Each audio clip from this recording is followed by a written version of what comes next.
जय श्री कृष्णा मित्रों आज हम बात करने वाले हैं कुछ ऐसे महान योद्धाओं के बारे में जो महाभारत के युद्ध या कहें कि कुरुक्षेत्र के युद्ध में भाग लेने से वंचित रह गए थे। यह भी कह सकते हैं कि श्री कृष्ण की नीति के चलते ही ऐसा हुआ था। आइए जानते हैं उन महान योद्धाओं के बारे में जो यदि इस महायुद्ध का हिस्सा बन गए होते या यदि वे इस युद्ध में होते तो युद्ध का परिणाम शायद कुछ और हो सकता था। आखिर में ये महान योद्धा कौन कौन थे, उन सभी के बारे में हम लोग एक एक करके हम लोग इस वीडियो के अंदर समझेंगे। बस समझने के लिए इस वीडियो के साथ अंत तक बने रहें। वीडियो बहुत ही रोचक होने वाली है। वीडियो पसंद आती है तो कृपया वीडियो को लाइक करें, चैनल को सब्सक्राइब करें, वीडियो को शेयर भी करें ताकि और लोगों तक जानकारी पहुंचे। तो सबसे पहले नंबर पर आते हैं जरासंध। मित्रों, जरासंध यदि महाभारत के युद्ध में होता तो युद्ध का रुख कुछ और होता, लेकिन श्री कृष्ण को मालूम था कि महाभारत का युद्ध होना निश्चित है। उसके पहले ही उन्होंने कई महान योद्धाओं में से एक जरासंध को भी मारने की युक्त सोच ली थी। उन्होंने भीम के हाथों पहले ही अपने सबसे शक्तिशाली शत्रु को निपटा दिया था। जरासंध को मारना बहुत ही मुश्किल था।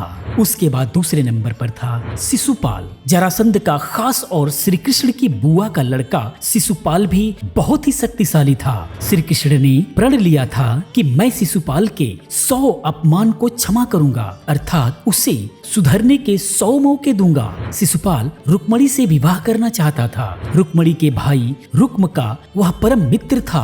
रुक्म अपनी बहन का विवाह शिशुपाल से करना चाहता था और रुक्मणी के माता पिता रुक्मणी का विवाह श्री कृष्ण के साथ करना चाहते थे, लेकिन रुक्म ने शिशुपाल के साथ रिश्ता तय कर विवाह की तैयारियां शुरू कर दी थी। कृष्ण रुक्मणी का हरण कर ले गए थे। तभी से शिशुपाल कृष्ण का शत्रु बन बैठा था। श्री कृष्ण ने उसके 100 अपराध के बाद अपने सुदर्शन चक्र से उसका वध कर दिया था। उसके बाद तीसरे नंबर पर थे एकलव्य। महाभारत काल में प्रयाग यानी इलाहाबाद, जिसका नाम बदलकर आज के डेट में प्रयागराज हो गया है, प्रयागराज के तटवर्ती प्रदेश में सुदूर तक फैला भृंगवेरपुर राज्य निषाद राज हिरण्यधनु का था। गंगा के तट पर स्थित भृंगवेरपुर उसकी सुदृढ़ राजधानी थी। हिरण्यधनु के मृत्यु के बाद एकलव्य वहां का राजा बना। विष्णु पुराण और हरिवंश पुराण के अनुसार एकलव्य अपनी विस्तारवादी सोच के चलते जरासंध से जा मिला था। जरासंध की सेना की तरफ से उसने मथुरा पर आक्रमण करके एक बार यादव सेना का लगभग सफाया कर दिया था। बाद में उसका युद्ध श्री कृष्ण से हुआ और वह मारा गया। उसके बाद अगले चौथे नंबर पर थे बलराम। भगवान श्री कृष्ण के बड़े भाई बलराम ने श्री कृष्ण को कई बार समझाया कि हमें युद्ध में शामिल नहीं होना चाहिए, क्योंकि दुर्योधन और अर्जुन दोनों ही हमारे मित्र हैं। ऐसे धर्म संकट के समय दोनों का ही पक्ष न लेना उचित होगा। बलराम जी शिविर में जाकर दुर्योधन से कहते हैं कि अब जिस तरफ श्री कृष्ण हो उसके विपक्ष में कैसे जाऊं। भीम और दुर्योधन दोनों ने ही मुझसे गदा सीखी है, दोनों ही मेरे शिष्य हैं, दोनों पर मेरा एक जैसा स्नेह है।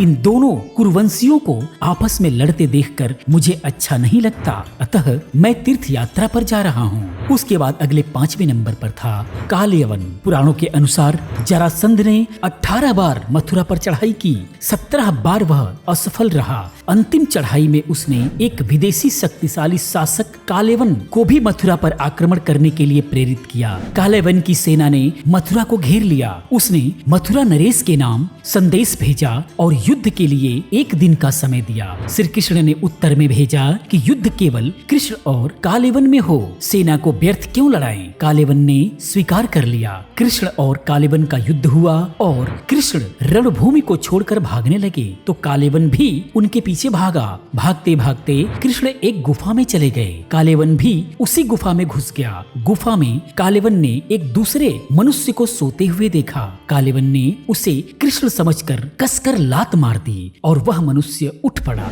और वो जैसे ही आंख खोले और इधर उधर देखने लगे तब सामने उसे कालयवन दिखाई दिया। कालयवन उनके देखने से तत्काल ही जलकर भस्म हो गया। कालयवन को जो पुरुष गुफा में सोए मिले वे इक्ष्वाकु वंशी महाराजा मांधाता के पुत्र राजा मुचकुंद थे, जो तपस्वी और प्रतापी थे। उसके बाद 6वें नंबर पर थे बर्बरिक। बर्बरिक दुनिया का सर्वश्रेष्ठ धनुर्धर थे। बर्बरिक बर्बरिक के लिए 3 बाण ही काफी थे, जिसके बल पर वे कौरवों और पांडवों की पूरी सेना को समाप्त कर सकते थे।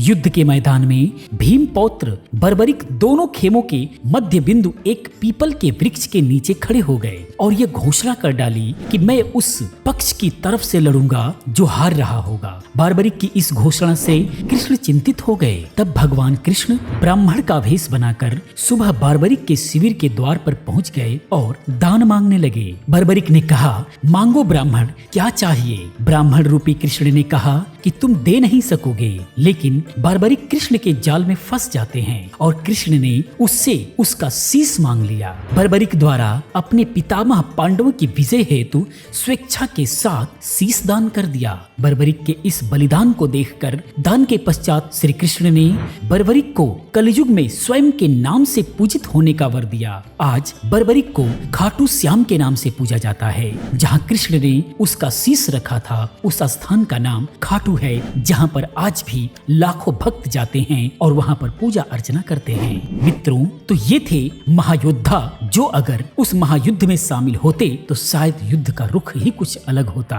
मित्रों, यह जानकारी आपको कैसी लगी कृपया कमेंट में जरूर बताएं। इसी प्रकार की तमाम वीडियोस को देखने के लिए चैनल को सब्सक्राइब करें, चैनल के साथ बने रहें, क्योंकि मैं इस टाइप की तमाम वीडियोस लेकर के आता रहता हूँ। मैं मिलता हूँ अगली वीडियो में किसी और रोचक जानकारी के साथ। पूरी वीडियो देखने के लिए आपका बहुत बहुत आभार।